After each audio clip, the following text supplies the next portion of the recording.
চরণ আমার কোটি কোটি দণ্ডবত প্রণিপাত।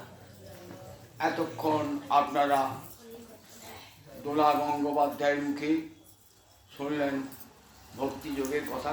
সব কথাগুলি প্রায় ধরে পড়েছে, আমার আর বলবার দরকার ছিল না। তাতে যখন বসিয়েছেন কিছু তো বলতেই হবে। এখন দেখুন, ভগবানকে জানার তিনটে শ্রেষ্ঠ উপায়। অনেক উপায়ের মধ্যে তিনটে উপায় শ্রেষ্ঠ সমস্ত শাস্ত্র করেছে: জ্ঞান, যোগ আর ভক্তি। জ্ঞান, যোগ আর ভক্তি। মনে থাকবে, জ্ঞান, যোগ আর ভক্তি। এই তিনে দর্শন কিন্তু তিন রকম। কবিরাজ গোস্বামীপাদ কত সুন্দর করে পয়ার ছন্দে চৈতন্য চৈতামৃতে বুঝিয়ে দিলেন। জ্ঞান, যোগ, ভক্তি তিন সাধনের বসে ব্রহ্ম আত্মা ভগবান ত্রিবিধ প্রকাশ। জ্ঞান, যোগ, ভক্তি তিন সাধনের বসে ব্রহ্ম আত্মা ভগবান ত্রিবিধ প্রকাশ। জ্ঞানীরা কি বলেন? জ্ঞানীরা বলেন উপাস্য আরাধ্যকে ব্রহ্ম। যোগীরা কি বলেন? পরমাত্মা। আর ভক্ত বলেন ভগবান। জ্ঞানী ভগবান বলে না, যোগী ভগবান বলে না, ভক্ত বলে ভগবান। তাহলে ভক্ত আর ভগবান দুটি কথা কেমন দেখুন, পিতা আর পুত্রের মতন। পুত্র থাকলেই তবে পিতা, ভক্ত থাকলেই তবে ভগবান। জ্ঞানী থাকলে না, যোগী থাকলে না, ভক্তই একমাত্র ভগবান বলে। কিরকম দেখুন, জ্ঞানীর দর্শন, যোগীর দর্শন আর ভক্তির দর্শন। এই যে এটা শুনলে এতক্ষণ ছিল না, এখানে কিন্তু এই তত্ত্বটাই যদি আমি সহজ করে বুঝিয়ে দেওয়ার চেষ্টা করতে হবে। জ্ঞানীর দর্শন, যোগীর দর্শন আর ভক্তির দর্শন। কীরকম? একটা উদাহরণ দিয়ে বুঝায়। আপনি বাগানে গেলেন, তো দেখলেন একটা ফুলের কুড়ি, সকালবেলা দেখলেন ভোরবেলা ফুলের কুড়ি। এবার একটু পরে গেলেন, এই 9টা-10 সময় গেলেন, দেখলেন আর ফুটন্ত। এইবার দুপুরে গেলেন, ওখানে একটা ফুলটা একবার সব পাপড়ি মেরেছে। তা বললেন ঠিক এইরকম জ্ঞানী, যোগী আর ভক্তির দর্শন। জ্ঞানী যখন ভগবানকে দেখেন কেমন, তার কোনো বিকাশ নাই, তার কোনো লীলা নাই, বিগ্রহ নাই, আকার নাই, কিছুই নাই। নির্বিশেষ, নির্গুণ, নির্ধর্মক, নিঃশক্তিক। তার লীলা বিগ্রহ তার কোনো কিছুই নাই, ওই ফুটন্ত কুড়ির মতো। যোগী একটু এগিয়ে, যোগী সাধনা। যোগী কি দেখেন? যোগী দেখেন গিয়ে আধখানা ফুলটা ফুটেছে, আধ ফুটন্ত। তারা কি দেখেন? পরমাত্মাকে কি দেখেন? এই হৃৎকুণ্ডরী, এই হৃদয়ং তৎমাৎ হৃদয়ং। তিনি হৃদয়ে রয়েছেন ভগবান। হৃৎকুণ্ডরীকে হৃৎকমলে বলা, হৃৎপদ্মে রয়েছে, তেমন অঙ্গুষ্ঠ মাত্র পুরুষ, এই বুড়াঙ্গ মতো অঙ্গুষ্ঠ মাত্র পুরুষ। এই রূপে তারা দর্শন করেন। তারা কিন্তু একটা আকার দেখেন। আর আগে যে দেখলেন জ্ঞানীরা, তারা আকারই দেখেন না। আর ভক্ত কেমন দেখেন? ভক্ত দেখেন তার ভগবানের বিগ্রহ আছে, লীলা আছে, ধাম আছে। আরো পরিষ্কার করে বলি, কালিদাসের পরবর্তী একজন কবি, তার নাম মাঘ, মনেকার মাঘ। মাঘ কালিদাসের পরবর্তী যুগে বড় কবি একজন। তিনি একখানি কাব্য লিখে জগতে সুপ্রসিদ্ধ, শিশুপাল বধ। সেই শিশুপাল বধ কাব্যেতে নারদ আসছেন কোথায়? নারদ আসছেন দ্বারকায়, রথে চলে আসছেন। কৃষ্ণ দেখছেন রথে চলে আসছে, একটা যেন জ্যোতি। রথটাকে দেখতে পাচ্ছেন না, মানুষটাকে দেখতে পাচ্ছেন না, দেখছে একটা জ্যোতি। একটু কিছুক্ষণ পর দেখছেন ওই একটা যেন অস্পষ্ট অবয়ব দেখা যাচ্ছে। জ্যোতির মধ্যে একটা অস্পষ্ট অবয়ব দেখা যাচ্ছে। এইবার যখন একবারে এসে দ্বারকা মন্দিরে নেমেছেন, তখন দেখছেন একবার সবিগ্রহ, একবার সাক্ষাৎ নারদকে দেখছেন, হাত পাওয়ালা মানুষ একটা।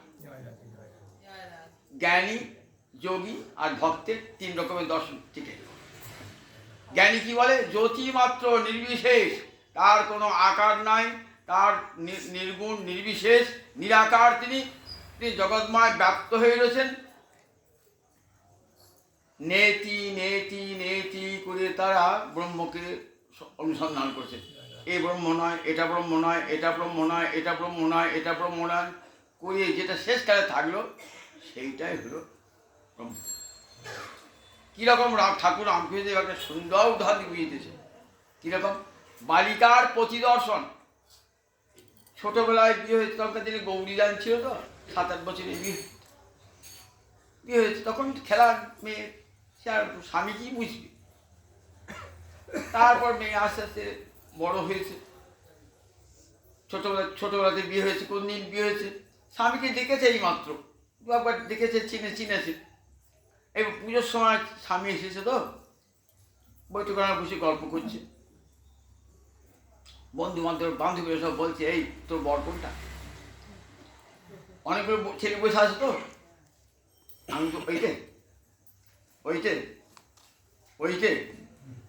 না না করছে। এইবার ঠিক বর্তি জায়গায় আঙুলটি পড়েছে, বালিকা হাসতে আরম্ভ করে, তার কোনো কথা বলছে না, বলছে না, ঠিক মুখার সাধন বল, আর কি বলতে পারছে না, ঠিক নেতি নেতি নেতি করে জ্ঞানী যখন ব্রহ্মের সন্ধান পান, তখন কেমন বলছি, বোবা যদি আখের রস খায় কেমন খাচ্ছিস রে, বলবে, সে বলতে হবে, খুব আনন্দ হবে।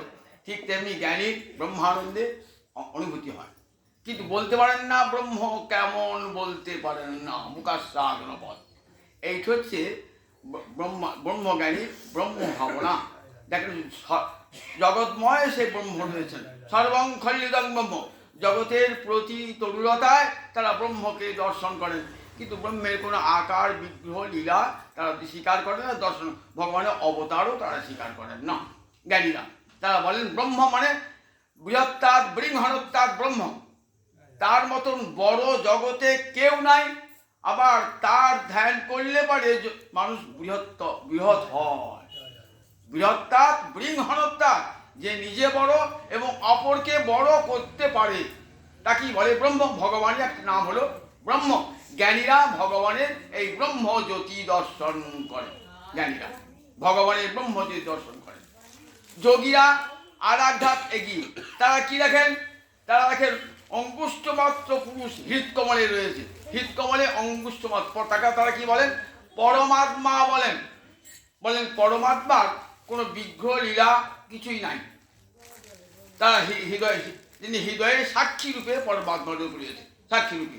এই পরমাত্মার সঙ্গে জীবাত্মার কৈবল্যই তাদের কাম্য। এই যারা ব্রহ্মজ্ঞানী, তারা কি চান না? ব্রহ্মে বিলীন হয়ে চান, ব্রহ্মে বিলীন, নিজের সত্তা শেষ হয়ে যায় ব্রহ্ম সত্তায়। আর যোগী পরমাত্মা কৈবল্য, পরমাত্মায় নিজেকে কেবল হয়ে যাওয়া, অর্থাৎ পরমাত্মার সঙ্গে জীবাত্মা মিলিয়ে যাওয়া। আর ভক্ত কেমন? ভক্ত কি দেখেন? ভগবানের বিগ্রহ লীলা ধাম পরিকর দর্শন করেন। আবার ঠাকুর রামকৃষ্ণ একটু উদাহরণ দিই। ঠাকুর রামকৃষ্ণ বলছে, দেখো জ্ঞান আর ভক্তি কেমন জানো? নারী আর পুরুষ, স্বামী আর স্ত্রী এক জায়গায় চলে কোথায় যাচ্ছেন? কোনো কুটুম বাড়িতে যাচ্ছেন, কোনো যেতে একসঙ্গে যাচ্ছেন, একইভাবে যাচ্ছেন, স্বামী স্ত্রী একসঙ্গে যাচ্ছেন। গিয়ে যখন তার বাড়িতে ঢুকলেন, তখন পুরুষটিকে কোথায় থাকতে বলতো কি? পুরুষটিকে থাকতে দেবেন বৈঠকখানে বসাতে, আর নারীটিকে কোথায় নিয়ে যাবেন? স্ত্রীটিকে অন্দরমহলে নিয়ে যাবেন।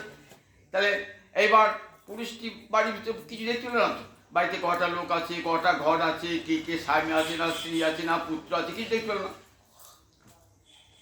আর নারীটিকে স্ত্রীটিকে সব ঘরে হাঁড়ির খবর জেনে এলো, কটা ছেলে, কটা মেয়ে, কটা ঘর, কটা বাড়ি, বাড়িটা দেখতাম সব জেনে এলো। এবং পুরুষের মাল দেখো, ও বোধহয় বাড়িতে কেউ মাইকটাই কেউ নাই না, ওর বাড়ি কেউ ছিল না। পুলিশ কী গো, আমি নিজের চোখে দেখলাম, রয়েছে ওর ভদ্রমহিলার স্বামী রয়েছে, ছেলে রয়েছে, সন্তান রয়েছে, বাড়ি রয়েছে, ঘর রয়েছে। বলে জ্ঞান দেখতে পায় না, তাই বলে ব্রহ্মের আকার নাই, ধাম নাই, লীলা নাই, কিছুই নাই। আর ভক্ত বলে, বলো না, আমি দেখে এলাম এই গৌরকে দ্বিভুজ মুরলীধর পরিপূরিত হয়ে রয়েছে। এই হলো ভক্তের দর্শন।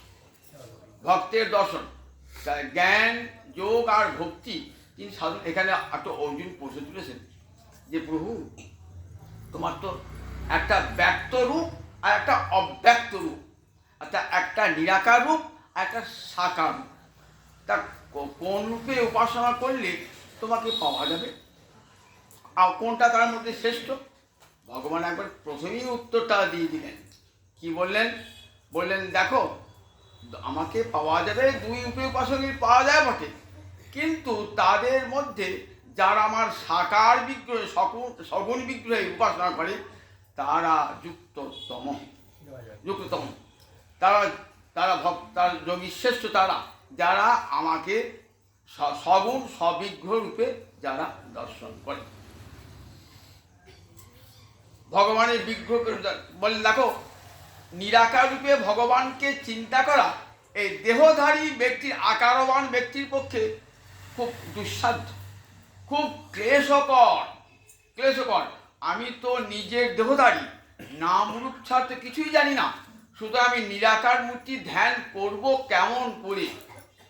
আমাকে যখনই ভগবানের ধ্যান করতে হবে একটা মূর্তি ভেসে উঠবে চোখে। নিরাকারে কোনো ধ্যান হয় না, নিরাকারে কোনো উপাসনা হয় না।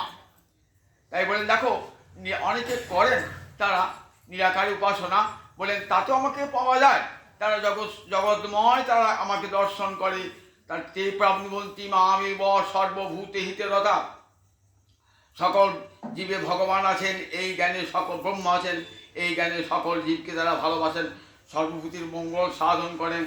বলেন তারাও আমাকে পাবে ঠিকই, কিন্তু জানো তারা কেমন জানো?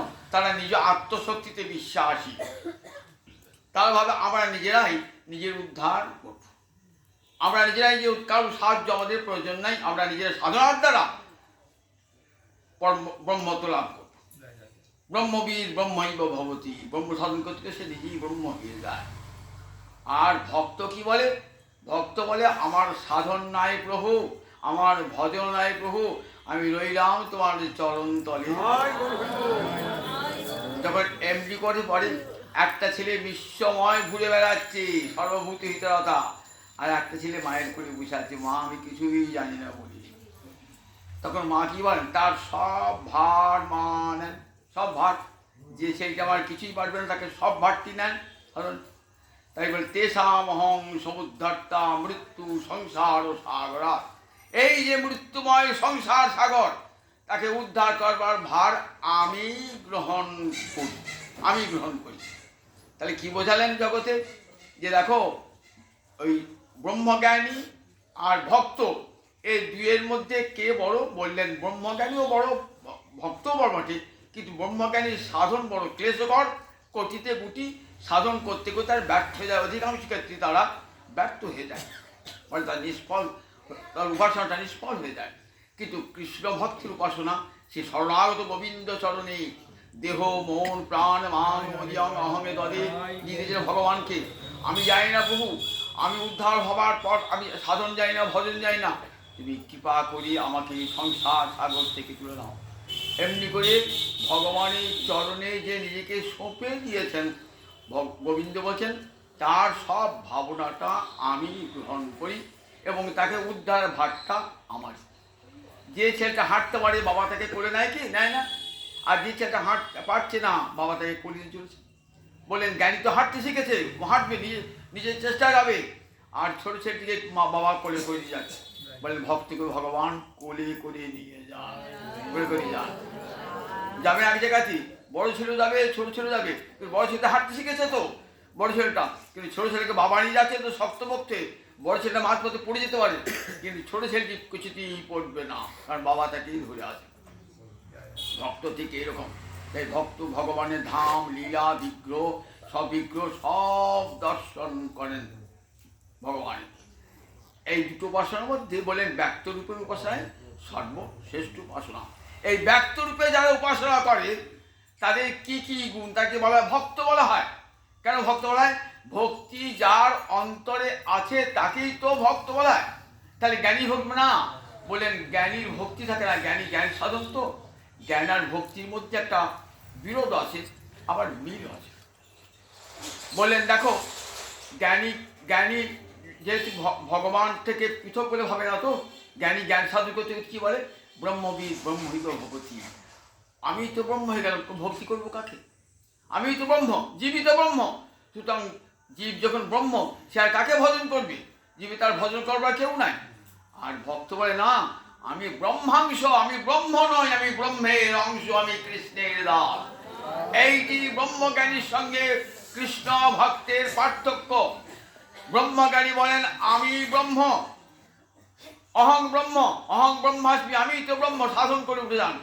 সুতরাং আমার আর কেউ আরাধ্য ভগবান নাই। আর ভক্ত বলে অহং নিত্যং হরের দাস, আমি নিত্যকালের হরির দাস, আমি ব্রহ্মাংশ। তাহলে কোন কথাটা গীতা সমর্থন করেছেন? গীতায় সমর্থন করেছেন এইটি, অহং নিত্যং হরির দাস মমৈবাংশ জীবলোকে জীবভূত সনাতন। বলেন নাই জীবকে ব্রহ্ম বলেন নাই, পরিষ্কার করে দেখুন। জীবকে গীতা কিন্তু ব্রহ্মজ্ঞানী মত সমর্থন করেন নাই। জীব ব্রহ্ম নয়, মমৈবাংশ, মম এব অংশ, জীব আমারই অংশ। এবকারটা দিয়ে জোর দিলেন, আমারই অংশ জীব। সুতরাং ব্রহ্মজ্ঞানী মতকে সমর্থন করেন নাই, সমর্থন অদ্বৈতবাদীর মত সমর্থন করেন নাই, ভক্তিবাদীর মতকেই সমর্থন করলেন, বলেন। এবং এই ভক্তির উপায়টাই সর্বশ্রেষ্ঠ উপায়, যে উপায়ে ভগবানকে অনায়াসে পাওয়া যায় শরণাগতির দ্বারা। জ্ঞানী তো শরণাগত হয় না, যোগীও শরণাগত হয় না। আর শরণাগতি কথাটি যোগীর শাস্ত্র নাই, জ্ঞানীর শাস্ত্র নাই, একমাত্র ভক্তের শাস্ত্রের শরণাগতি। গীতার প্রথমেও শরণাগতি, শেষেও শরণাগতি। দেখুন, গীতাটাই ভক্তির শাস্ত্র। জ্ঞান যোগ ভক্তি তীরের কথাই গীতা বলেছে বটে, কিন্তু ভক্তি শাস্ত্রের চরম কথা। একদিকে জ্ঞান, এই যে 6টা শতক বললেন, প্রথম ছটায় কর্মশতক, সেখানে কি আছে না, তং পদার্থের কথা, অর্থাৎ তুমি কে, তুমি জীবকে, জীবের জীব স্বরূপের কথা। আর মাঝখানে যে 6টা ভক্তি শতক, এখানে ভগবান নিজ স্বরূপের কথা বর্ণনা করেছে। আর শেষ 6টি শতককে জ্ঞান শতক বলা হয়। অষ্টাদশে গিয়ে দেখি আমরা সমস্ত কর্ম জ্ঞান যোগ ভক্তির মহাসাগরে গিয়ে বিলীন হয়ে গেছে। শরণাগতির পূর্ণ শরণাগতি, ওই সর্বধর্মান পরিত্যাজ্য মাম একং শরণং ব্রজ, সর্বধর্ম পরিত্যাগ করে আমার শরণ গ্রহণ কর। এই যে শরণাগতি একমাত্র অনন্যা ভক্তিতে হয়। কালকে আমার মেয়ে প্রিয়া বললেন না, বাবা অনন্য ভক্তি ব্যাখ্যা করবেন। দেখবেন এই 11 অধ্যায়ের শেষে ভগবান বলছেন যে দেখো, ভক্তা তনন্যায় শক্য, একমাত্র অনন্যা ভক্তির দ্বারাই আমাকে এমন করে দেখতে সমর্থ হয় কেউ। কিরকম? জ্ঞাতুম দ্রষ্টুম তত্ত্বেন প্রবেশিঞ্চ পরন্তপ, আমাকে জানতে পারে, জ্ঞাতুম দ্রষ্টুম আমাকে দেখতে পারে, আমার তত্ত্বে প্রবেশ করতেই পারে। বুঝেছেন তো? ভগবান সুন্দর করে বলে দিলেন যে দেখো, অনন্য ভক্তি বলেন নাই, জ্ঞানের দ্বারা বলেন নাই, যোগের দ্বারা বলেন নাই, অনন্য ভক্তি। অনন্য ভক্তি আমি ছাড়া আর কেউ নাই, এই যে জ্ঞান ভক্তের অন্তরে, এই নাম অনন্যা ভক্তি। অন্যাভিলাষিতা শূন্যং জ্ঞান কর্মাদ্য অনাবৃতম, অন্যাভিলাষিতা শূন্যং জ্ঞান কর্মাদ্য অনাবৃতম, আনুকূল্যেন কৃষ্ণানুশীলনম সা ভক্তি উত্তমা মতা। এগুলা লিখিয়ে দিয়েছেন এই লক্ষ্য সংজ্ঞাটি রূপ গোস্বাইপাদ ভক্তি রসামৃতি সিন্ধুতে সব শাস্ত্রের সমাহার করে ভক্তির এমন সংজ্ঞা জগতে আর কেউ দান করেন না। অন্য অভিলাষ থাকবে না, কৃষ্ণভোজী তার কাছে অন্য কোনো অভিলাষ থাকবে না। গোবিন্দ ভজন করছি, গোবিন্দকে পাওয়ার জন্যে, তার কাছে অর্থ বিত্ত ভক্তি মুক্তি পাওয়ার জন্য, তবে সেটা অনন্যা ভক্তি, তবেই সেটা হবে অনন্যা ভক্তি। যে গোবিন্দ আমি তোমাকেই চাই, তোমার কাছে ভক্তি মুক্তি চাই না। যদি ভক্তি মুক্তি চাইতাম তাহলে ভক্তিটা অনন্যা হতো না, কারণ আমি তো অন্য কিছু চাইছি। কৃষ্ণ ভোজে কৃষ্ণ চাইছি না, কৃষ্ণ ভোজে তার কাছে ভক্তি মুক্তি চাইছি। ঠাকুর আমাকে তার হাসির গল্প শোনায়, কথা আমি তো পড়বেন, সুন্দর, কত সুন্দর ভক্তির কথা ঠাকুর বলেছেন। বলছেন হিদে, বলছি আমার ভাগ্নে হিদে বলছে, ঠাকুর কি এত গরিব, খেতে পারবো করে, ঠাকুর চাইবো কেন, টাকা পয়সা চাও, ঠাকুর চাই চাইবো, বলছি হিদে বেশ তাই চাইব, ঠাকুর তো বেশ তাই চাইব, কি যে বলছি সব ঠাকুর চাইব। ঠাকুর দিকে পরে দিয়ে এসে বলছি, হিদে তুই বললি না ঠাকুর কাছে টাকা পয়সা চাইতে, আমি ঠাকুর চাইতে গেলাম মায়ের কাছে, মা আমার ঘন্টাল ধরলো, কি দেখলাম নেই মাকে দেখলাম না একটা বুড়ি মেয়ে ভর ভর করে হাসছি। কি ঘেন্না কি ঘেন্না রে, কি ঘেন্না রে, কি ঘেন্না রে। জানিস তো মায়ের কাছে কিছু চাইতে নাই মাকে দিলেন দেখ মনে বিষ্ঠা তুললো সব চাইবি না মায়ের, চাইবি না কখনো ভগবানের কাছে। দেখেছেন কেমন গ্রাম্য কথায় বললেন, কথা কি সুন্দর বলুন দিকে একবার, বলে ঘৃণার জিনিস চাইবি না তার কাছে। তাই সমস্ত কর্মফল বললেন দেখো ভগবানের কাছে ভক্তি মুক্তি কখনো চাইতে নাই। চাইলে ভালোবাসার অনন্য হবে না, অনন্য হবে না। অনন্য ভক্তি তখনই হবে বলে যখন অন্যাভিলাষ আর অন্য কর্মের অভিলাষ থাকবে না। আর জ্ঞান ও কর্মাদ্য অনাবৃতম, জ্ঞান এবং কর্ম এবং যোগ এরা আবরণ করবে না। তাহলে এই ভক্তি জ্ঞান ছাড়া নাকি? জ্ঞান না না না, ভক্তি জ্ঞান ছাড়া নয়, এই ভক্তি জ্ঞান ছাড়া নয়। এই জানো এই কোন জ্ঞানটা না, ওই যে অভেদ জ্ঞান, ওই যে ব্রহ্মজ্ঞানের অভেদ জ্ঞান, ওই জ্ঞানটা আর ওই যোগী যোগ সাধনটা ত্যাগ, যে যোগীতে যারা কৈবল্য মুক্তি চায়। আর কোন কর্ম ত্যাগ না, কাম্য কর্ম ত্যাগ। অন্য জ্ঞান ও কর্মাদ্য অনাদ্য আনুকূল্যের লোকে অনুকূলভাবে কৃষ্ণ অনুশীলন, আনুকূল্যের লোকে সা ভক্তি উত্তম, সেই ভক্তি উত্তমা ভক্তি। সেই উত্তমা ভক্তির কথায় এই দ্বাদশ অধ্যায় বলে ভগবান সবাইকে শুনেছেন সেই অনন্যা ভক্তি। এই অনন্যা ভক্তি সাধন করলে পারে ভগবানকে জানা যায়, ভগবানকে দেখা যায়। দেখুন একাদশ অধ্যায় ভগবান রূপ দেখিয়েছিলেন, তার আগে সপ্তম অষ্টম নবম দশমে জানিয়ে দিলেন, দশমে একাদশে দেখিয়ে দিলেন। এইবার প্রবেশ হবে, এবার গর্ভ মন্দিরে প্রবেশ করব, এইবার মন্দিরে মূল মন্দির বিগ্রহ দর্শন করবার যে মন্দিরের আশেপাশে সব ঘুরলাম, এইবার ঢুকছে ভিতরে ভগবানের আবার আগামীকাল হবে। আর কিছু আর ভগবানের আসতে হবে, আর তো বেশি বলার সময় নেই, সংক্ষেপে আর কি তোর বই সংক্ষেপে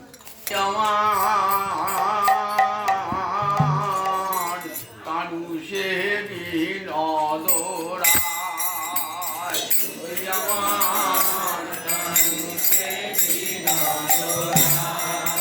আমার বিনোদ চিপুরে বিনোদ বলিয়া, বিনোদ চিপুরে বিনোদ বলিয়া, বিনোদ বিনোদ বিনোদ বিনোদ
করিবে বধূ